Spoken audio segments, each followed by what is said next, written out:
So, I'm here at Lower Pitcroy, my old stomping ground. It's the upper of the three Knockando beats and the one that I took over in August of '85.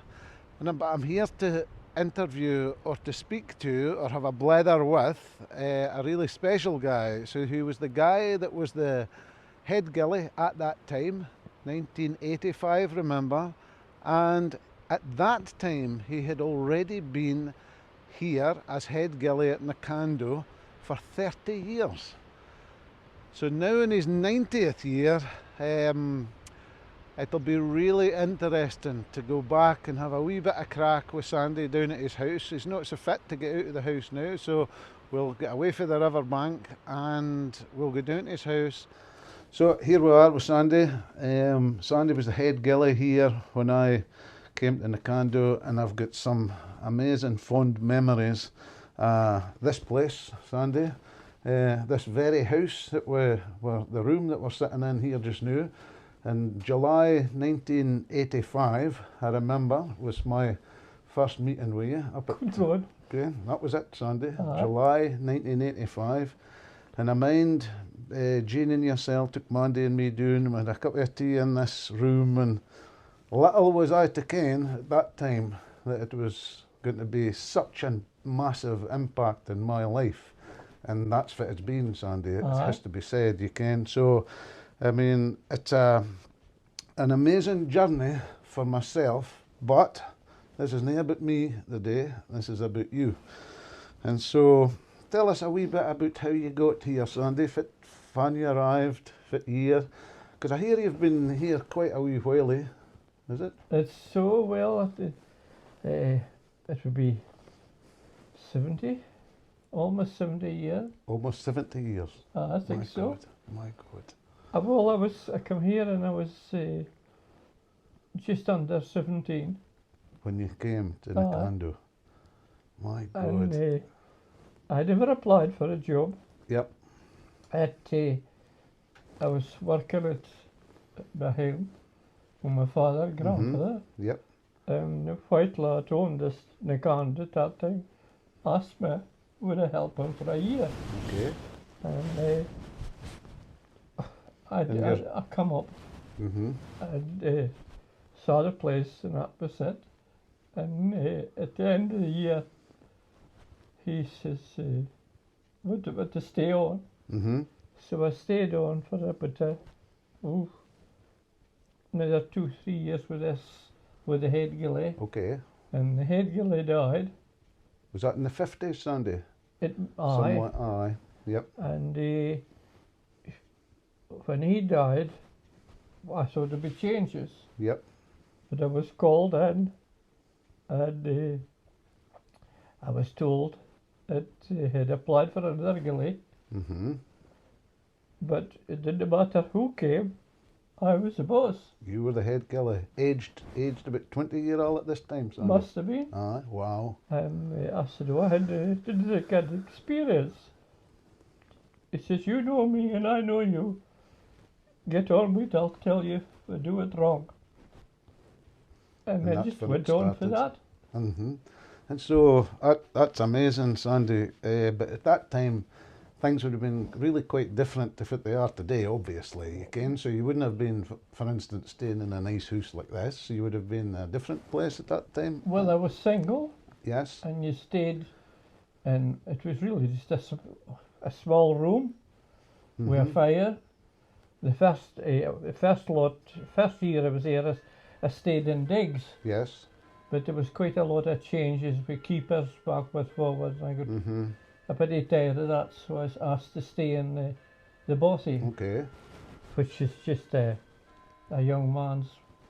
single man's place. Yes. And I was offered my food in the big house. Okay. So I got my main meals and that in the big house, and I did that. And in the meantime, the head ghillie died. Yep. I think I've got Aye, I mean you said Sunday, then I got married, and of course I sort of had to get another job. Again, he said, you had a hurry to marry? I said, no. And he says, well, if you care to wait, I'll build a house for you. And that was this house, Sandy? Well, so you've stayed here with Jean since ever you were married in the same house all the time? The whole time. And that's for Mr. Whitelaw's time, who was the owner prior to the Willses, and right till now. And if you didn't mind my asking that, Sandy, are you? My guess is that you're going to be about 90 years old now. Well, it'll be the 27th of March. That'll be your 90th birthday. You anything planned, Sandy? Any dancing girls coming in or any of that kind of stuff? I didn't think Jim would let me. If you can give us another leg, I could maybe manage to move a bit better. But you're never allowed to take a lot of drams, Sandy, can you? I liked a gin and tonic. I mind my very first week in the fishing myself. It was a very memorable week. But will you hear dram on your 90th birthday, Sandy? No. No? You winna? No. Nothing at all? No, I winna because too many. Health-wise? Health-wise. It's a shame. It's a But, shame. I would have taken a big bottle up, but I'll just drink it myself instead. That's a good. I'll drink to your health, Sandy. A good excuse. 27th of March. Definitely. No. Mm-hmm. It's very, very good. Mm-hmm. So tell me more, Sandy, about your first years here. Was there how many ghillies? How big was the beat at that time, and how many ghillies were? The beat is just went as far as Pollarda on the left bank, yes, and the right bank started in the far side of Craignish. Okay, yep. And that was all in the one beat. Right. And there was 2, sometimes 3 ghillies, and if we were busy, we took on extra ghillies. Mm-hmm. Mm-hmm. Mm-hmm. So that's kind of interesting to me and Sandy, because I kind of wonder that how many people would have been fishing the beat at that time, and it wouldn't have been people that would be paying for the fishing at that time. No, it wouldn't have been. No. There was no paying, and they just come in. They were guests of the owner, and they were when they were allocated certain pools to fish that day. Okay. And they've got to change at lunchtime, of course. Yes. And that was how they worked it. Aye. And there might be, well, you can imagine there was 2, 3 rods maybe in the long pool in Pulleek. Okay. 1 in the neck of Renan in the draw. Yes. And the other one down in Craigsteel. Okay. Aye. So you would have had, like, on a time you could have had 5 rods fishing on the Knockando beat at that time. Could have been at that time. Yeah. But there was plenty fish to cater for it. Aye. See, that's of course, the guest was never asked till there was fish there. Yes. And well, that's interesting as well, Sandy, because we're sitting here and it's February right at this moment in time. It's a month to go to your birthday. So, did you fish much at Knockando in the month of February, Sandy, or was the story? It was just the ghillies if it was a fine kind of day. Okay. And like this, and this weather. You would hear go at it. Okay. And apart from the opening day, you try really hard to get out to fish the opening day. Yes. Mm-hmm. But February wouldn't have been a time for you would have expected to catch a lot of fish up here, Sandy, because we are in the middle part of the river, of course, again, and so at that time, most of the fish were caught kind of further downstream. The fish were very, very predictable. They just moved up as the water warmed up. Well, we reckon that. Aye. And it also another thing. It had a big influence on it was the nets at the most. Okay. When the nets were off at the weekend, we reckoned that fish that come into the weekend would be up here by about Tuesday, Wednesday. Is that right? Aye. It's really interesting. And fun would that have been, Sandy? Would that have been like April, May time? Or? Yeah, the whole time really. Okay. I've told this story many, many times. I'm not going to tell it on here, Sandy. No. But I remember you saying that it was going to be a perfect start for you. And it was. In fact, I saw that was a woman who paid to take the fishing by that time. Yes. And she had two couples as her guests. Yes. And she paid for everything. Uh-huh. In fact, I really, really liked, Sandy, was that I remember you saying that she bought all her supplies for the week for the wee shop in Ghillie. That's right. And it was sent up to the fishing hut. Uh-huh. And I remember it really, really well, that she was a stickler for being back at the hut at lunchtime. Yes. On time. We Yes. had to be on time. And that kind of, that was something I cared nothing about with the fishing at that time. Nothing. I cared zero about it. So I was totally in your hands and very lucky to be in your hands, it has to be said. But so that was like, I mean, a long time ago, and we had great times. But fit was interesting to me was that at that time, only, I reckon, they only fished about 3 hours in the morning and maybe a couple of hours in the afternoon. So would that have been normal, Sandy, before and around that time? It wasn't normal, I wouldn't say. She had her own way of doing things. Okay. And she wanted to make a holiday out. Yes. And I think as a ghillie, that you should be able to adapt yourself to your party. Yes, for sure. Aye. Definitely, Sandy. And if they want to do such, it's... So did you feel, Sandy, in the time of Mr. Whitelaw and him bringing his friends in, that the river was harder fished at that time? No. No. So typically in a day with Mr. Whitelaw, how many would you hear? Would you hear one rod, two rods, three? Well, you'd hear that. You would hear if it was the time with his guests. It could be 5. Aye. And was he a stickler for time as well, Yes. Sandy? Yep. Yes, and there was a reason for it, which was explained to me, is if you're late Yes. in getting back, folk will be look for you in case something went wrong. Okay. It was a safety idea. Aye. So there were no mobile phones or nothing like No, that. no mobile phones or nothing. No. And if it was late, there was a reason for it, Interesting, Sandy. which I think was Yep. sensible. Definitely. And was there much fishing done at that time at night time in the evenings and that, Sandy, or was there? Yes. At the best, of course, May was the top. Yes. months usually. Yes. And they would fish out at 9 in the morning. And of course, there was a ceremony at the front of the house before you'd walk. okay. You had seen as Absolutely, well. I did. I saw it with Sir David.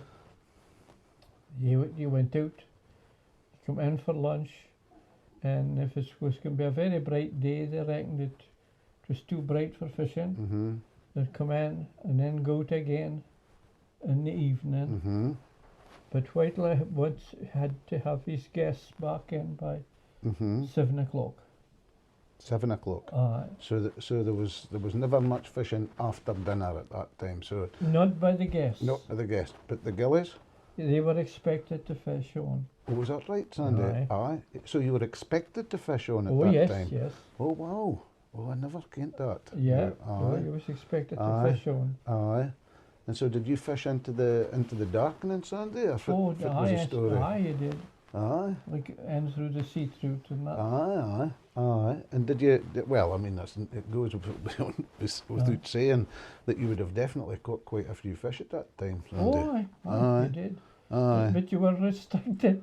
You were restricted the number of fish that you kept because you had to carry them all the way back to the railway line. So that was a in a problem. bag. Oh my God.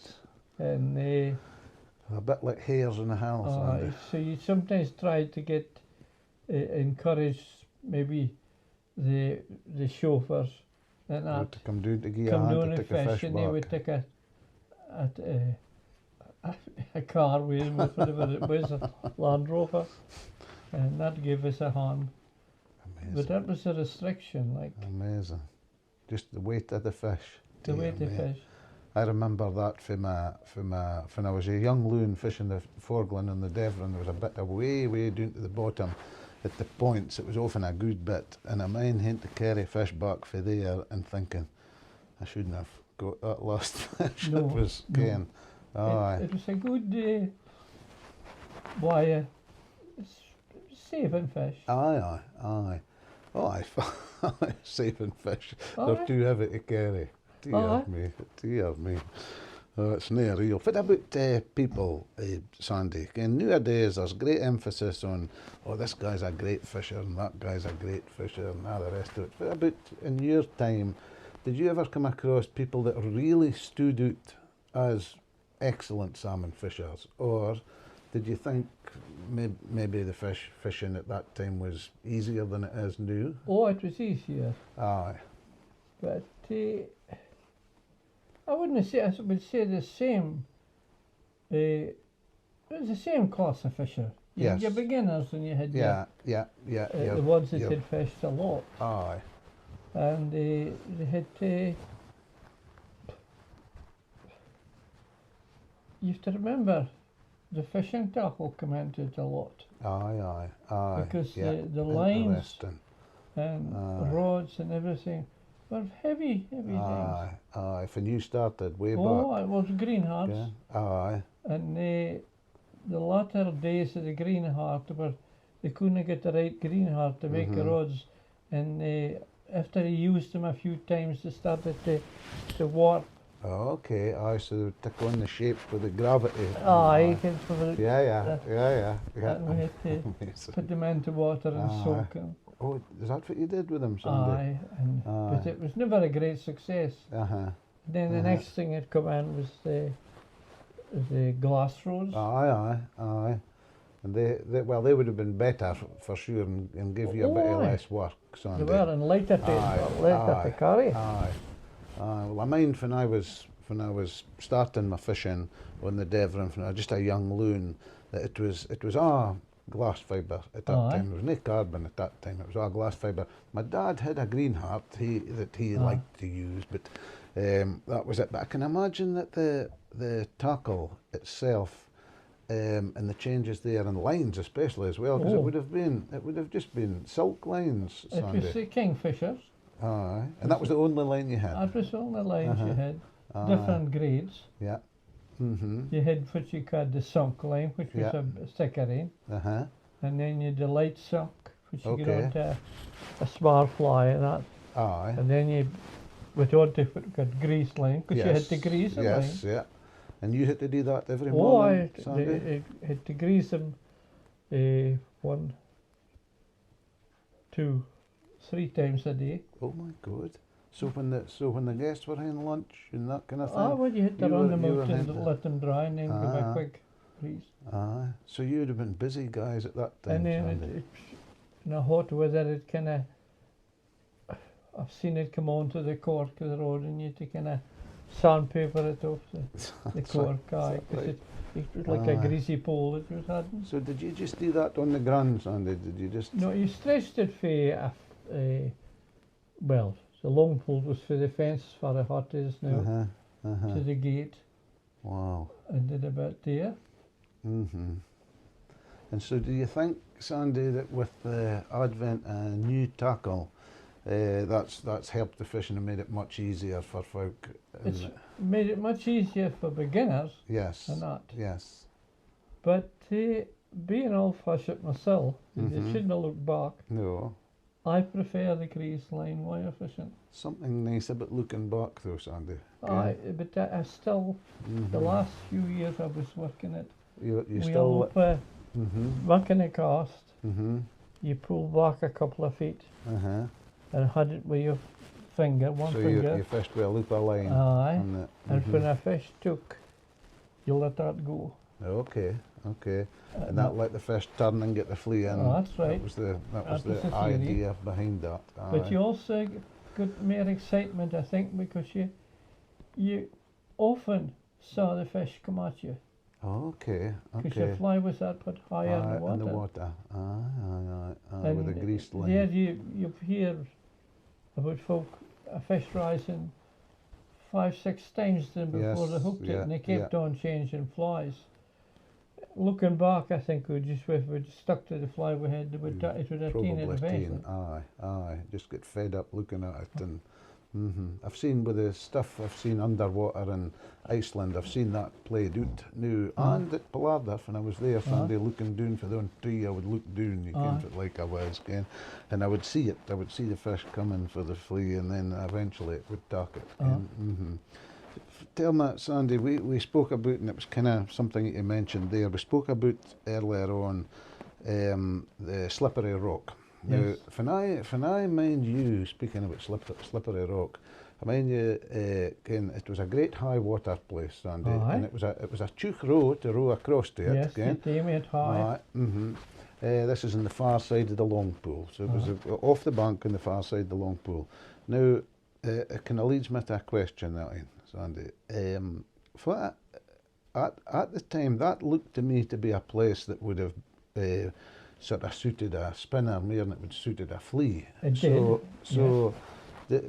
places like that, and at that time, Sandy, when Major Whitelaw was here and when Sir David started, were you spinning there a lot, or was the ratio to spinning to fly, Sandy? Well, when height was suitable, which was about a couple of feet, okay, you would take a spinner in there. Yep. Because not only would you spin slippery, you would go down and you would to the spin right bank. Palik. Well, which was a deep place. It's just that bits didn't get fish the same. Okay. Certainly not in the same way as well, Sandy. No. Definitely not. So if about the spinning fly fishing thing, Sandy, there's a big debate. There's often a debate, and I mean, I remember, what's his name at Gordon Castle? Morrison? Gordon Lennox. So the old man, I kind of think it was Bernard Gordon Lennox. Aye.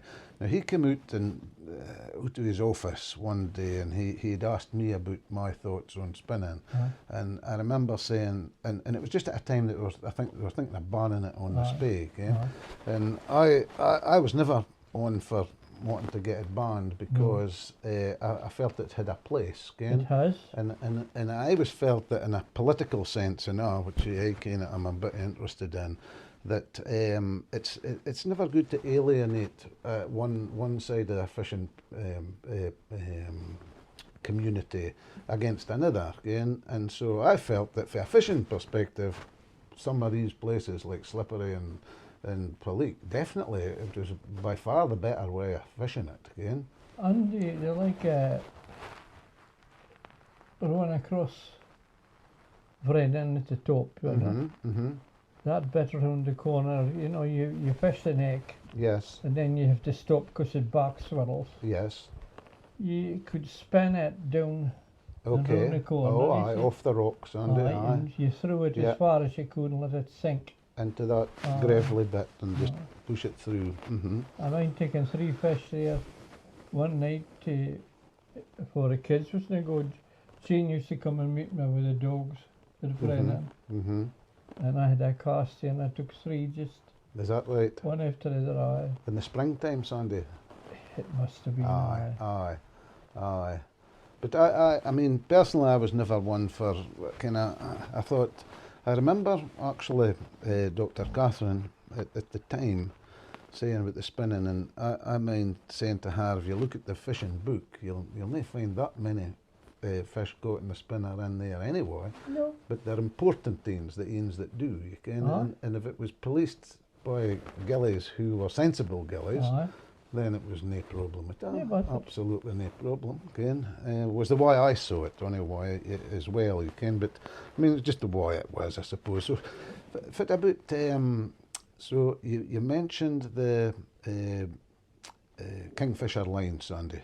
Sinking lines. This is what I was wanting to ask you, because a lot of emphasis now on different rates of sinking lines for catching fish, again, and we ken the Spey is generally a shallow river, Sandy. So if it's your opinion on sinking lines, do we need sinking lines, or are you just as well with floaters with sink tips, or fit do you think? I think that a light sunk suits Knockando. Yes. Okay. Where a heavy sinking line would be more used to Delphi, Bray, and that places for the pools are deeper. Okay, interesting, Sandy. Aye. Interesting. For the deeper pools, maybe slightly faster flows on them. And it gets it down. Aye. And do you think in the springtime, Sandy, in particular, because this is basically a spring fishery and summer fishery up here, Sandy, do you think that it's good to have the fly quite close to the fish? I think so. I think the theory is spring fish didn't move for. Yeah. Okay. Aye. I mean towards the bait. Yes. They'll certainly move as they're running. Aye. But they didn't move all that far forward, so you have to put it down near their noses. Right. Aye. Well, that makes sense, Sandy. And I think to people that are kind of beginners or haven't fished that much and had so much experience, it's a good bit of advice and all. And fit about flies, Sandy, have you any favourite ones, or do you think the fly? I'm going to ask you a right leading question here. Do you think the fly makes a difference? Sorry, Sandy, to put you on the spot there. You need to fish a fly that you have confidence in. Absolutely. And whether it's orange, black, or silver, if you fish it and you can you've had 2 or 3 fish on it, you'll fish it far more confident. Besides, if it's a new fly you haven't tried, let's face it, you didn't get much of a chance. No, you're right. If you've got a new fly that you've just, and you've not got confidence in it, it's half a dozen casts and change. Again for, yes. And speaking about flies, it's interesting to me, a couple of years ago, I went into the fish and tackle shop in Aberlour, and being a ghillie, looking about you, and the thing that struck me was this bright orange things glaring at me like prawns. And I said to him, "You ain't fishing that." Oh, that's the favourite now. No, I can't drill back or anything. We were fishing little flies. Yep. Like we called them black mariahs and jennies. The big fish I took at Tolkien was the jenny. Yes. And how big was that, Sandy? The one at Tolkien, 32, I think. Great fish to get. Great ugly fish. brute. An ugly brute, but a bit like me. But there you go, again. That's the way it is. I would settle for that today, I have to say. I'd have an ugly brute, no problem, if I was in there today. And nothing that we had a hado up here, I can't remember what the fly was that day. Well, I mine exactly what the fly was, Sandy. Oh? I do, because I mine pretty much ahing about that fish. I could really, it was in the 1st of September, I'm sure it was 1986, I'm sure it was, again. And because it was my first year here. And it's a long story, Sandy, but it's a fantastic story. I have to say, a really fantastic story, that ain't, again. I mean, just probably the best story, but the ending wasn't just as good as it could be. But anyway, it's that end's going to be for another day. But Unless you want to tell me about that story, no. Sandy. No, no, because just leave it because but no, I would love you to. Well, you were no, there. I was here. I was there, Sandy, and the amount of times that I have told that story in my lifetime, you all over the flipping globe, you would not believe. I have told that story everywhere. It was the most, and for me, Sandy, it was just. When I saw the fish, well, didn't I see the fish go? Again, all that I mind was, oh, it's gone. That's what you said. It's gone. And I'm looking down, and the tail of the long pool there is quite shallow, Sandy. It is very. Again, at that height. It's just a lip. And I'm thinking, where the hell's it going? And I remember Sir David standing in the water. I was standing with a tailor, which I'd never used. I didn't, and poor Sir David was trying to put it into the net, but he couldn't get it into the net. And anyway, when you said it had come off after having this thing on for a good hour in May, I was just gutted. I was gutted because at that time we were still gaffing fish, Sandy. Yeah, was we? Well, we could still gaff them. But the first thing I said to you was, "Have you got a gaff?" No, you didn't have a gaff. But as a tailor, so we went and got this tailor. And I mind after thinking, if we had a gaff, we could have gaffed it 100 times, no problem. It was lying there. We should have definitely got that fish out, Sandy. Well, the thing was, when I went into the hut the next day, he was hanging. Oh my God! I remember you saying, Sandy. And Ian, I wasn't disappointed. You were not disappointed. I've seen two people like that after losing. That was the biggest fish by far that I had personally seen on the Spey, because I mean we'd had I'm sure a 36 pounder or 35 pounder just about the week before this happened, and it was a big fish. But that thing that you had had, that was. I mean, we'd never ever got the depth of it, Sandy, to be fair. But the length of that fish was, I mean, really long. Because you mind what Sir David did up at the big house? See, maybe you didn't mind, Sandy, but he gave us each a little thing, and we had to write fit we thought how much bigger Sandy's fish was to his biggin that was on the water. And because we saw urine so close, and I mind you and him. I mean, I typically overstated it as a young man, but I said, oh, it was a fit bigger. But you and Sir David both said it was 9 inches bigger than that fish in the water. Now that would have made it a colossal fish, Sandy. It was the biggest fish. I mean, I can never forget that fish as it came out of the lip for the hole. I can see it right as we're sitting here now. I can see that fish coming in yet. And I thought, oh my God, and my words to you is it's a submarine, Sandy, it's a submarine, huge. I've never seen a fish like this in my life. It was massive, It was really big, like. It was in a polite, mine, and it was sulking a polite. Mine went out. And I think I maybe, I've made a mistake here. I think I was a bit hard on it, trying to lift it up. Oh, but you had to, though, Sandy. I mean, it was a big fish. I mean, a proper big one. But I mind you, the hook came out, and back to the original thing, and it was a number 6 Monroe killer. You had it. Was it? That's what it was. And there was hardly a hair on it, Sandy. It was very lightly dressed. A very lightly dressed number 6 Monroe killer. That was the fish, no doubt about it. That was the fly. Sorry. Well, it's an interesting thing. You're speaking about what fly makes a difference. Yes. I've seen flies. We were just fishing with iron, and they were still catching fish. Aye. Now that gave me a theory in my own mind. Is it the iron that they go for? Yep. Or is it that little line of bubbles at the back? Aye.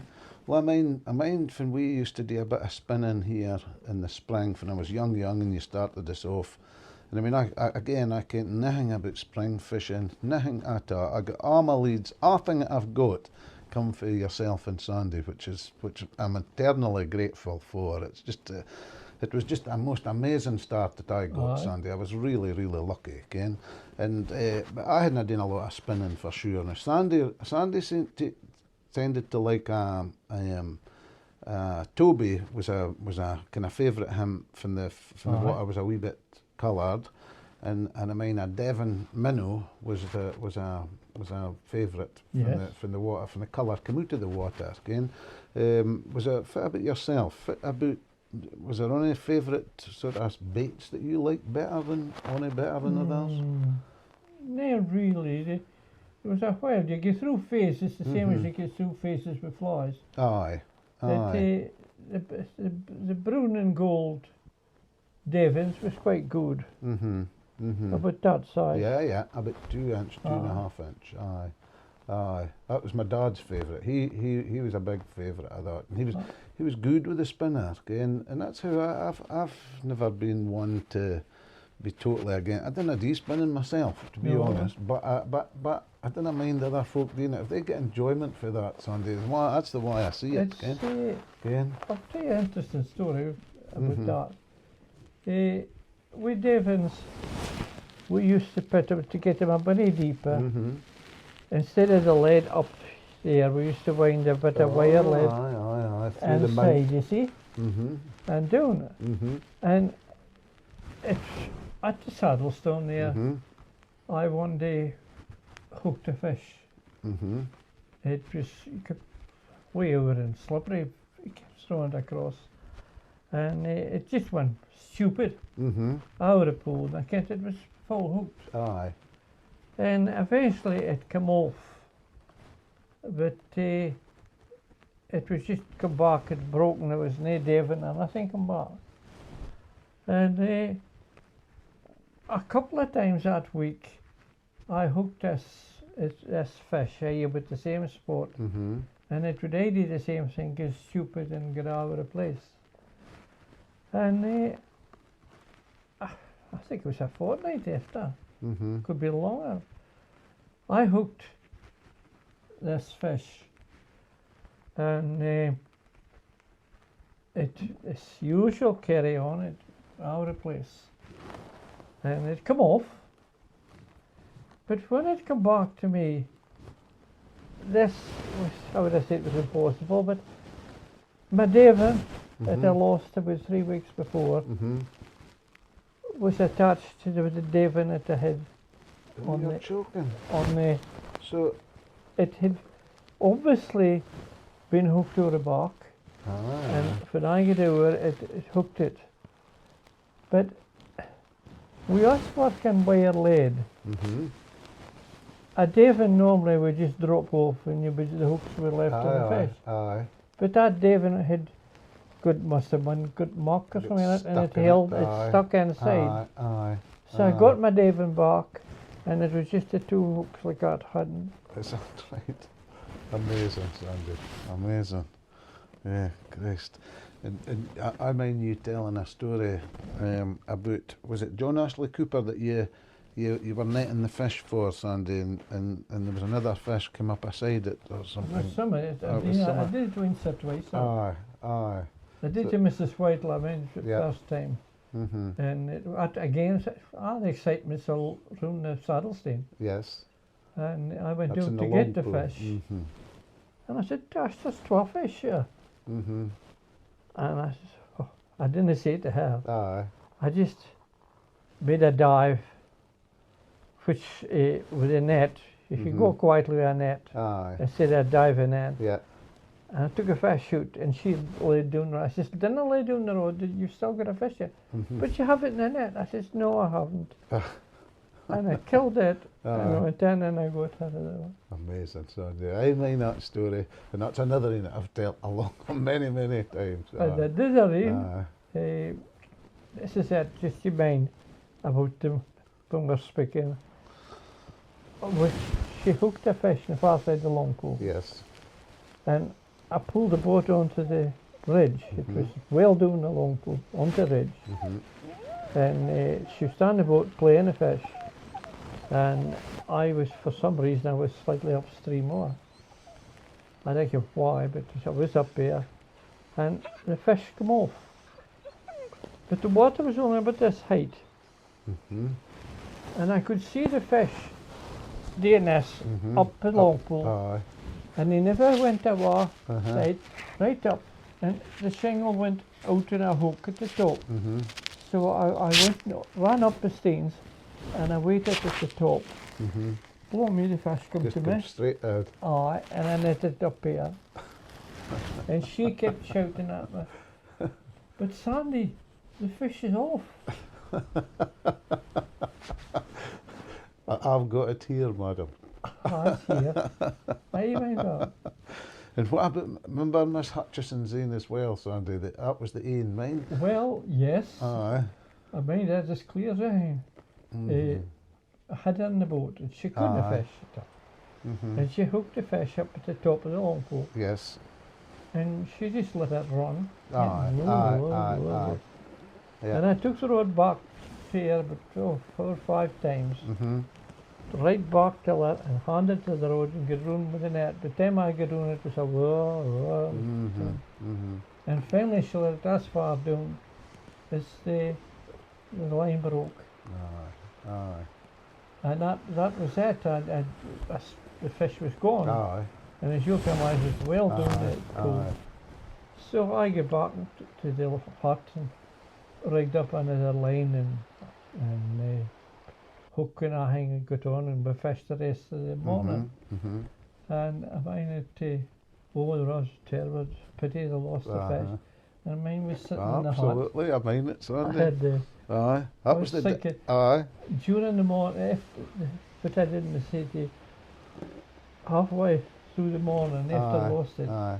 I saw a splash way down the lake, and I said, that doesn't look a natural splash. Aye. But that was it. A couple of times it did the same thing, and I just forgot about it, like. And then when I was having lunch, I'm saying to myself, I'm going to have a go at that. Aye. And I might say to you, do you mind helping us? I mean it fine, Sandy. I And, mean it fine. We had just come back. That was the day that Colonel Gibbs got his 6th fishing puller about it. And I got a wee bit of a row for Sir David for. Well, it wasn't a row. It was just an educational thing. It was for being late for lunch. Yes. Because for Abdius and the Colonel himself was so happy with 6 fish, and I was just chuffed, a young loon. And Sir David made it clear that lunch is much more important than a 6th fish. Yes. And that was it. It was a lesson well learned, Sandy. And I mind coming back, and then that was Miss Hutchison's. So while we went down to the. Went down there, man, and I got you instead. That's right. Got a rod without a line on it. And I said, thread that line, and you can tie a knot if I get a had it. Sandy knew sitting blades, you know, silly and I could do it. Blow me. I'd get doing as far as I thought if I took it at the top, but you wouldn't have time to tie it on. The bottom, I thought you had time, and that we did quietly. And then it was on. Absolutely, Sandy. And that was like 3 hours after you lost it. Oh, yeah, it must have been 3-4 hours. And we played it on the other side, man. I mind coming back and you again saying to us.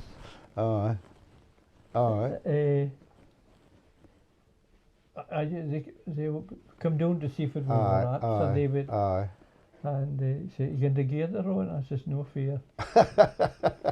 So I thought, well, she just let us do that. That would be it. We'd never get it. So I thought we would get what they know. So that was that. Yeah. So the moral of that story is, it's important to get back in time for dinner, Sandy. Okay? That is the thing. Right. Well, so Sandy, I mind years ago you saying that the grilse in the 1950s, 60s, it was very much the spring cycle. The grilse, there weren't as many grilse, but the ones that you got were small. That's right. Was that the? They were made in mackerel sized. Is that right? Aye, so Aye. just like little, but they were small but well fed, Sandy. Nae the Yes, thin things. no. Aye, aye, just like miniature salmon. Yes, but they were very. Aye, and they said, when you used to do the fishing in the springtime, did you find that when the spring fishing was really good, that the grilse was poorer, or was there nae connection there? I would say there was no connection. There wasn't a connection. I didn't Sandy. think No. so. No, so you just get some good, some years were good Aye. spring years, and other years were good That's grilse right. years. Okay? And fan did the grills start coming? Like when I came in the mid-80s, the grills were all like £5-6. That's right, 6-7 Oh, pounds. that's it. Aye. So fan did they start making an appearance, Sandy? Do you mind fan they started making an appearance? I honestly didn't mind. Aye. And the one there, they didn't. It wasn't a case of build up through 2-3 years. Yes. It was suddenly they were there, Right. Aye. and we had quite a lot of years of them. Aye. But certainly by the time I came, the spring fish were poorer, and so the spring fish were poorer. They were they seemed to be replaced by the grilse, was Yes, what I say. Or yes. the summer salmon were Yeah. better. So Sandy, that leads me to the next question. So for about you've had a lot of really amazing days in this beat, Sandy. So have you got a favourite pool, and have you got a favourite fish that you mind? The favourite pool was without doubt is Craig Steele, purely because you could get a fish anywhere in it. Aye. There is certain lies in it, Yes. but you could pick up a fish anywhere. Aye. Besides, say the long pool, which gets, I suppose, a bigger lot of fish, Yep.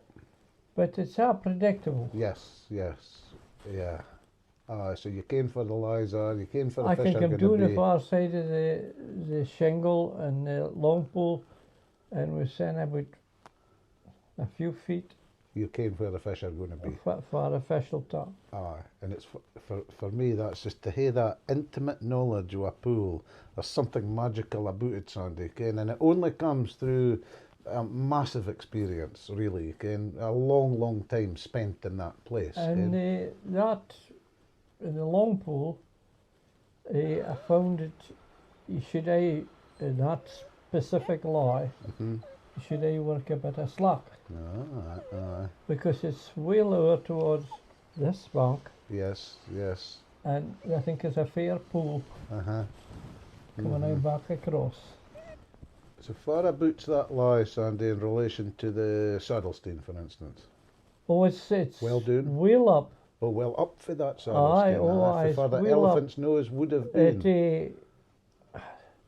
You mind there was a wooden seat in the bank. I do. I mean it well. There was two. There was one up dug aye. in, but there was even higher Yep, up with a big yep, rock That's beside right. it. That's right.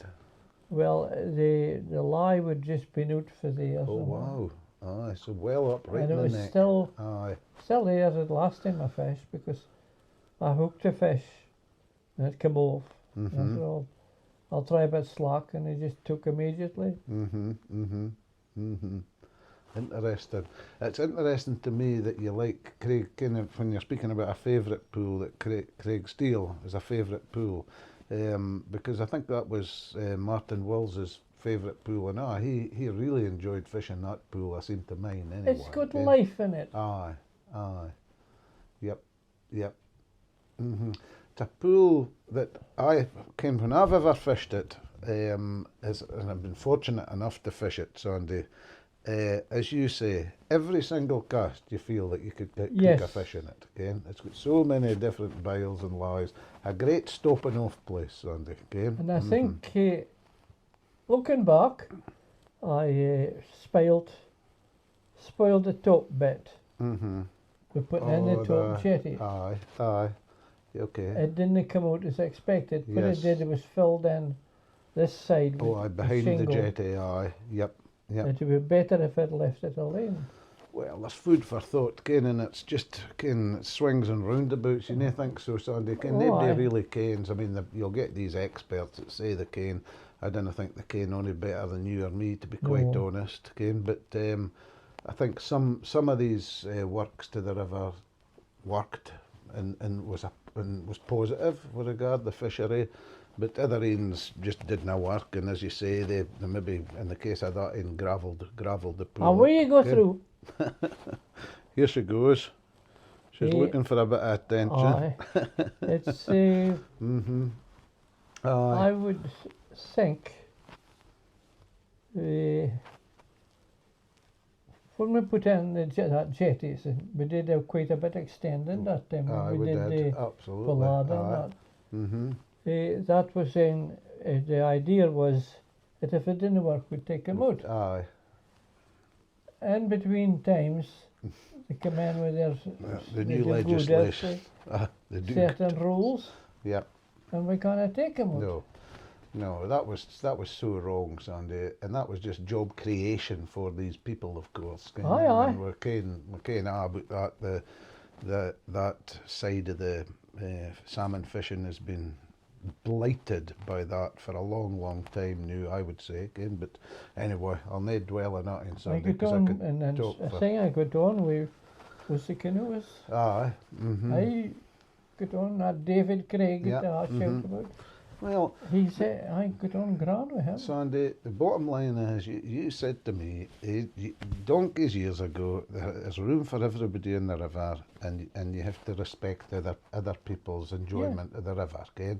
And as long as you're in good fettle with them, and you're in good with them, then you've not got a problem. But if you're starting to shout and throw stones at them, you're going to have a problem. Well, this is it. Okay? And the way that I've seen it is in life, in salmon fishing and canoeing, 99% of people are absolutely fine, and 1% are flipping idiots. Just spoil it for everybody else. But I mean, that's just the way it is, Sandy. Okay? If David comes through a pool and I'm fishing, he'll 9 times out of 10. He'll row in to side and come up. Absolutely, so it doesn't spoil your enjoyment of the fishing. He gives you a drama. Yeah. Oh, that's right. Latterly, Ken and David, he must have been getting the drams for nothing, I reckon, Ken. You like that in David, Ken. But he is good with a dram, for sure, Ken, and a fine loon, I think, Ken. So, we're kind of beginning to wind this up a wee bit now, Sandy, and I'm thinking more of the future now. Ken, you've been in salmon fishing for, 70 years, Sandy. 70 years. There's nobody that I ken has been in salmon fishing for 70 years, Ken. So, I mean, do you think, and I'm just going to go through this kind of slowly, do you think that overfishing with the rod and line and spending too much hours on the river with the rod and line has made a difference? Do you think we have caught too many fish with the rod and line?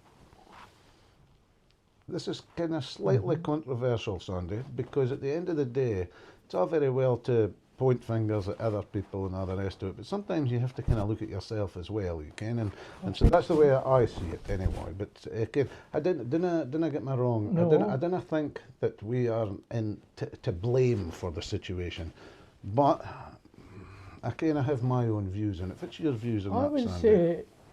say they should be content with 2, maybe 3 fish a day, and leave it at that.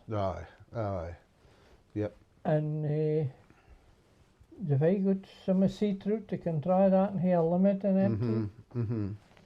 I mean, I think nowadays, Sandy, when you're looking back, I'm thinking the 90s in particular, again, when the nets came off and we didn't get that big upturn in fish that we thought we would get, I began at that time thinking, there must be something, we must be taking too many here, ken, really, ken. Any fish that we're taking out of here is maybe doing a bit of damage, but and again, I mean, look at, I suppose, everything's relevant with hindsight as well.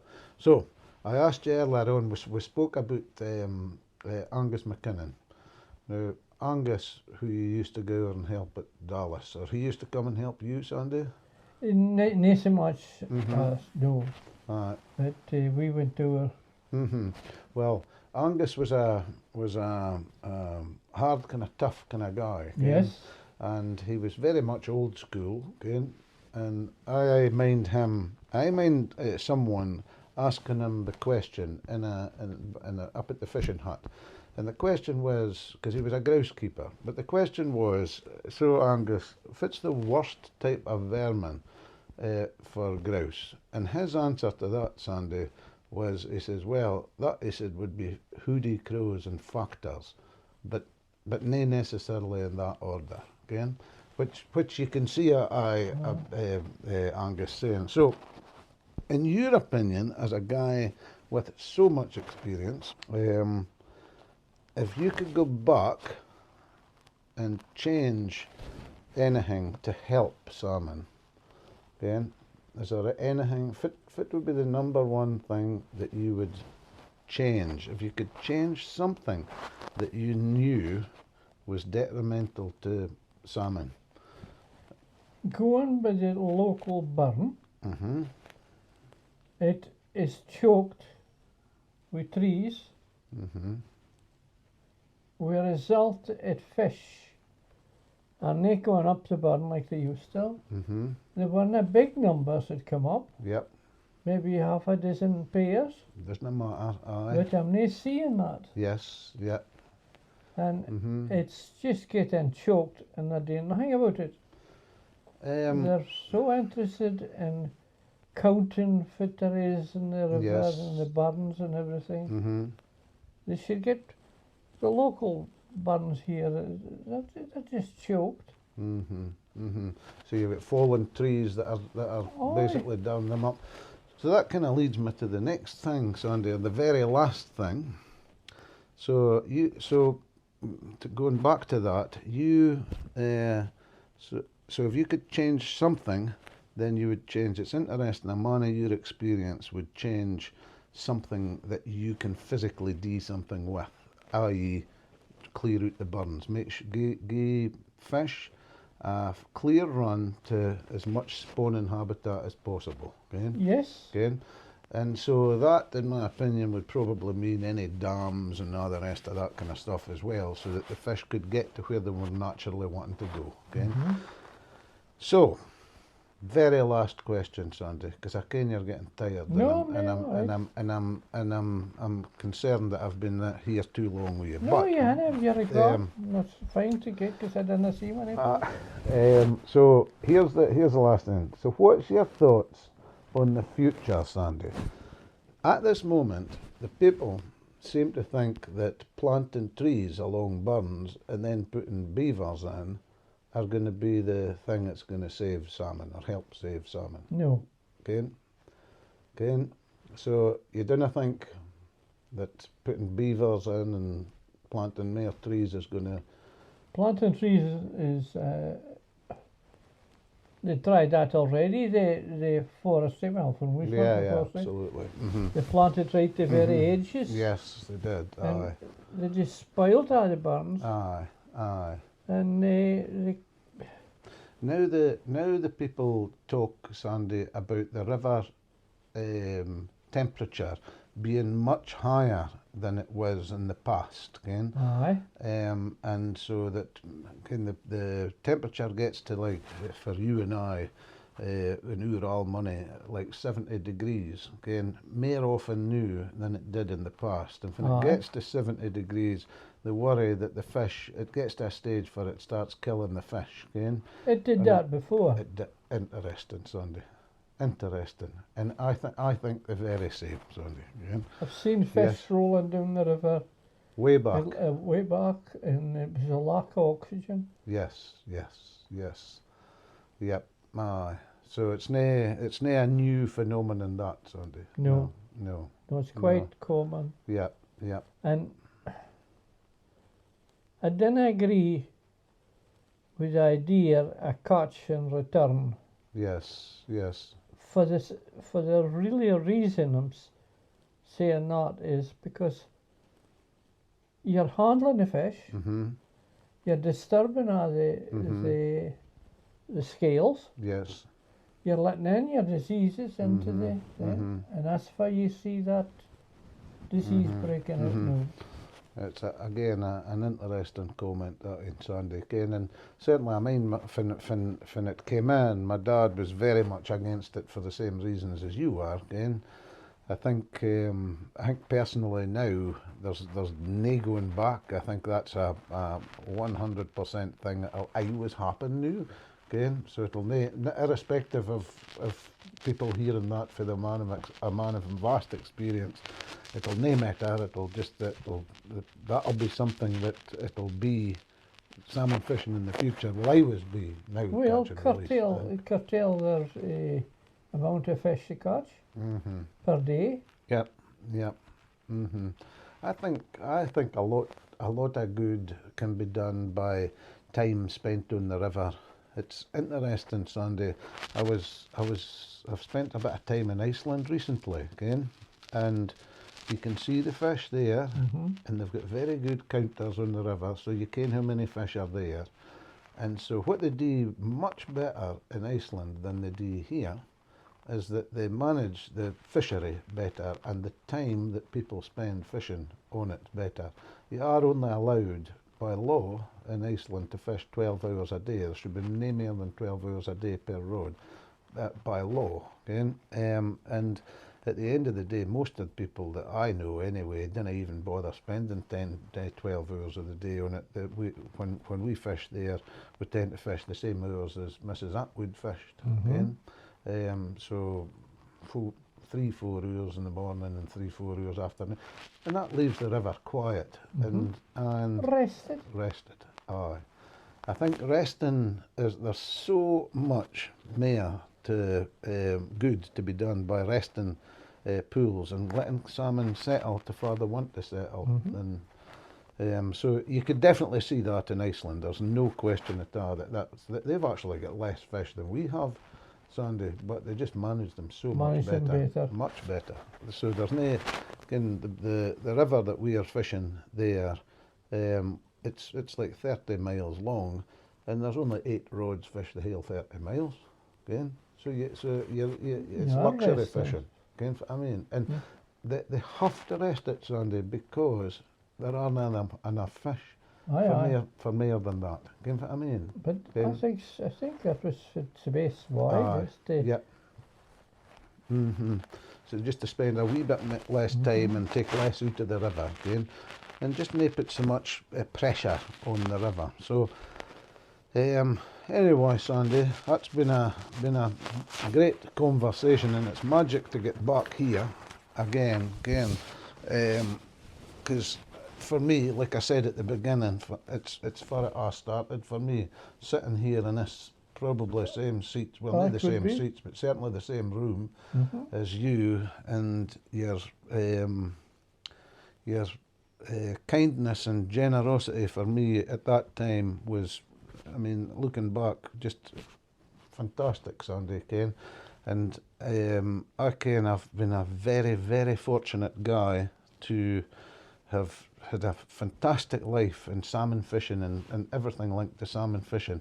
But all that, everything, comes back to that time. Aye. Sitting with you here. For sure. And being properly mentored by yourself, Sandy Smith, Sir David Wells, all these people made a massive difference in my life, Sandy. So I can only say thanks a million for that, Sandy, because the amount of times that I've thought it and spoke about it is huge in the times since I've seen you again. This is it. Memories. Memories, Sandy, memories. And that big fish, by the way, I'll tell the story proper someday for sure, okay? because that was a magic fish. That was just magical, absolutely magical. Okay. But anyway, Sandy, I'm going to shock your hand and say, Yeah. didn't you get up? No, I'm not going to get up either. Okay? No.